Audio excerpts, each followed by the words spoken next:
নমস্কার বন্ধুরা, আজ এসেছি আবার সিঞ্জিনি রান্নাঘরে। তবে আজকে আমি সিঞ্জিনি রান্নাঘর বলতে রান্না চালায় রান্না করছি না, আজকেও আমি বাড়িতে রান্না করছি।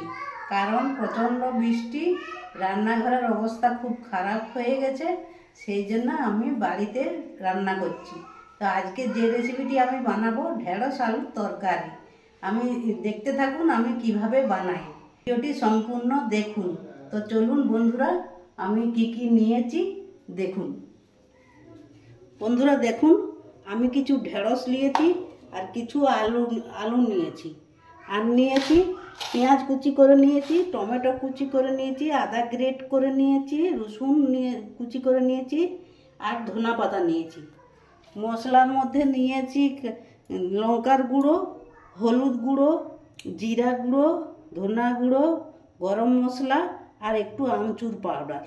তো এখন আমি গ্যাসটা জ্বালবো। বন্ধুরা দেখুন, গ্যাসটা আমি জ্বেলে দিলাম।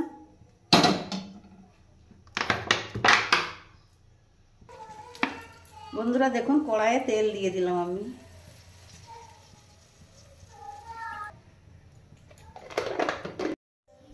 বন্ধুরা দেখুন, কড়াইয়ের তেল গরম হয়ে গেছে, আমি আলুগুলো দিয়ে দিলাম। আলুগুলো এখন আমি ভেজে নেব।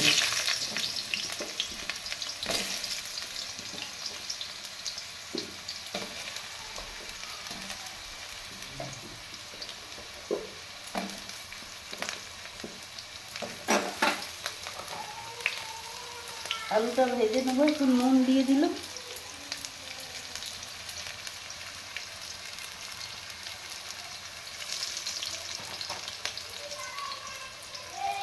আর একটু হলুদ দিয়ে দিলাম। আর এগুলোকে একটু হালকা লাল লাল করে ভেজে নেব।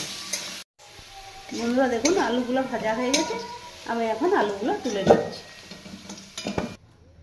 বন্ধুরা এই তেলের মধ্যে আমি একটু গোটা জিরে দিচ্ছি, দুটো তেজপাতা দিচ্ছি, একটা শুকনো লঙ্কা কেটে দিচ্ছি।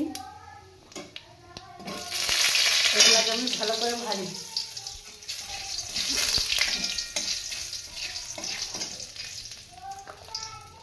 রসুন কুচি রেখেছিলাম, রসুন কুচি দিচ্ছি।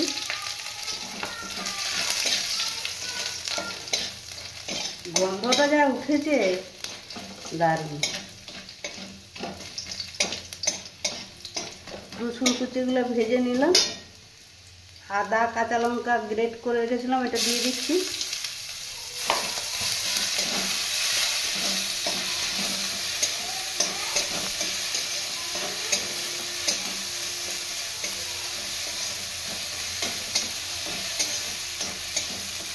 এটাও ভাজা হয়ে গেছে, আমি পেঁয়াজ কুচি দিয়ে দিচ্ছি। এটাকেও আমি লাল লাল ভেজে নেবো একটু। দেখুন বন্ধুরা, পেঁয়াজটা ভাজা হয়ে গেছে, আমি এখন টমেটো দিয়ে দিচ্ছি। টমেটো কুচি রেখে টমেটো দিয়ে দিলাম। বন্ধুরা এই পর্যায়ে আমি একটু নুন দিয়ে দেবো। যতটা লাগবে তরকারিতে নুন ততটাই দিই।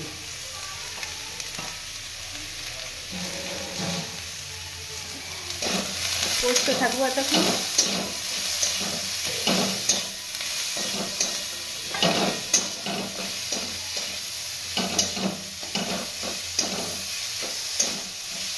দেখুন টমেটোগুলো গলে গেছে, নরম হয়ে গেছে।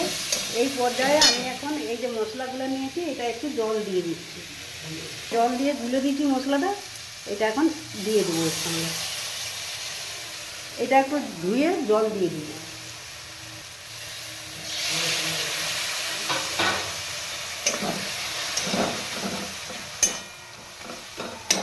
খুব সহজেই রান্না করা যায় এটা, আর খুবই টেস্টি হয়। সব দিন মাছ মাংস, একদিন একদিন সবজিও রান্না করতে হয়। তো সবজি আমাদের প্রত্যেক দিনই হয়, তো তার মধ্যে এখানে মাছও মাংস আটার সকালে জলখাবারের রেসিপি সবই রকম থাকে। প্রত্যেকের বাড়িতে যেটা থাকে সেটা আমাদের বাড়িতেও থাকে।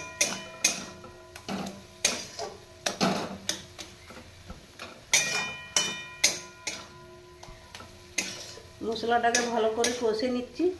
তেল ছাড়া, যখন তেল ছেড়ে বেরিয়ে আসবে মশলার থেকে, তখন আমি ঢেঁড়সগুলো দেবো।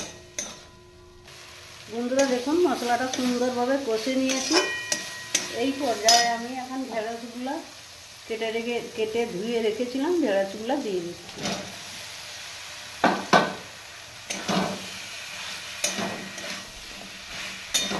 ঢেঁড়সগুলো দিয়ে একটু কষবো।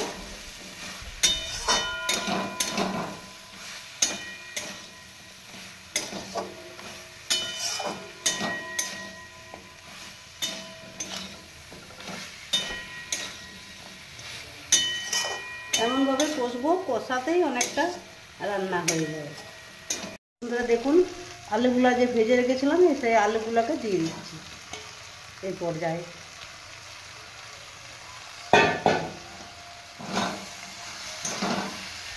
এই আলুগুলো দিয়ে অনেকক্ষণ কষবো।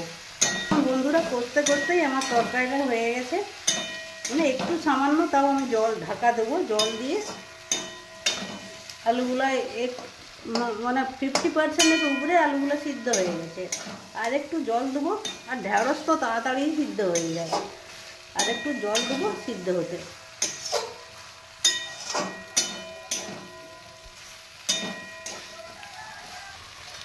বন্ধুরা দেখুন হালকা করে আমি জল দিয়ে দিলাম, বেশি জল দেবো না, কারণ ঢেঁড়সটা ঘাটা হয়ে যাবে তাহলে। হ্যাঁ, হালকা করে জল দিয়ে দেবো, দিয়ে আমি ঢাকা দিয়ে দেবো। এখন ঢাকা দিয়ে দিলাম, এখন একটু হোক দেখি। হ্যাঁ, হয়ে গেছে। দেখুন বন্ধুরা কি সুন্দর হয়েছে। ঢেঁড়সটা একদম সব গোটা গোটা আছে আর শুকনো শুকনো আছে। আলু সিদ্ধ হয়ে গেছে, এই দেখুন আলু সিদ্ধ হয়ে গেছে। কি সুন্দর তরকারি দেখুন। আর এর উপরে দুটি ধনা পাতা ছড়িয়ে দিচ্ছি। গরম মশলা তো আগেই দিয়েছিলাম।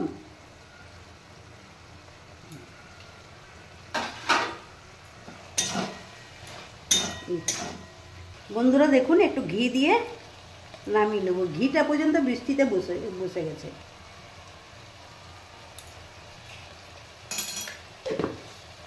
দেখুন বন্ধুরা এইভাবে আপনারা ঢেঁড়সের তরকারি যে কোনো টাইমে বানিয়ে নিতে পারেন।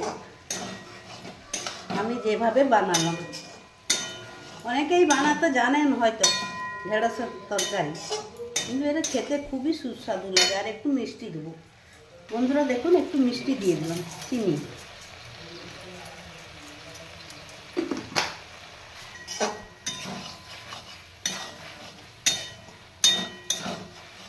এরপরে আমি নামিয়ে নেব।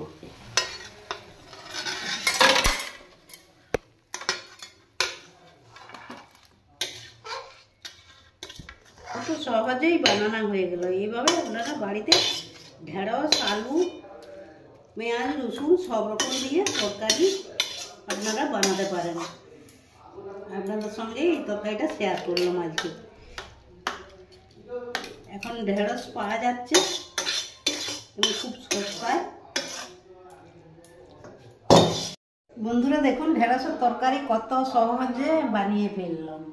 আপনারাও বানাবেন, এইভাবে বানিয়ে খাবেন, আর খুবই সুস্বাদু লাগবে খেতে। আমি এখন একটু টেস্ট করে দেখছি কেমন হয়েছে। দেখুন বন্ধুরা আমি নিয়েছি একটু টেস্ট করার জন্যে।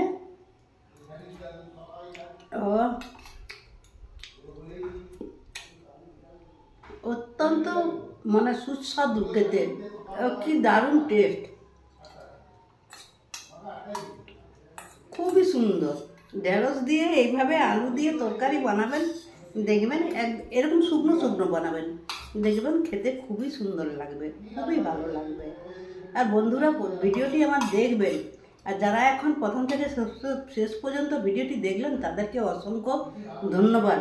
আর আবারও ভিডিওটি দেখবেন, যারা দেখেননি ভিডিওটি তারা দেখবেন, শেয়ার করবেন, লাইক করবেন, আর চ্যানেলটিকে সাবস্ক্রাইব করবেন। যারা এখনো নতুন আমার পাশে থাকবেন, আমাকে এগিয়ে যেতে সাহায্য করবেন। আর ভালো থাকবেন, সুস্থ থাকবেন। দেখা হবে আবার পরবর্তী ভিডিওতে।